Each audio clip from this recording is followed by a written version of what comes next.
तुझी चिंता दूर झाली, पण तुझ्या मुलीची इच्छा मला ते लग्न करायचे, ते स्वयंवर पद्धतीने करायचंय.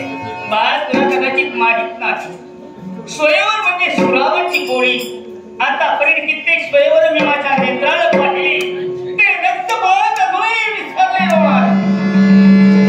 पण आज तुझी इच्छा म्हणून तुला मी संमती द्यायला लावली.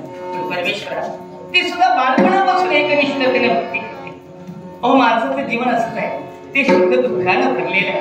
दुःख आलं म्हणून रडत बसू नका, ते हलकं होण्यासाठी एकनिष्ठतेने देवाची भक्ती करा आणि ज्याने त्याने आपल्या पदरामध्ये पडलेलं सुख दुःख भोगायला शिकावं. ज्याचे त्याने दुःख भोगा, ज्याचे त्याने दुःख भोगा, कुणी नाही वाटे नाही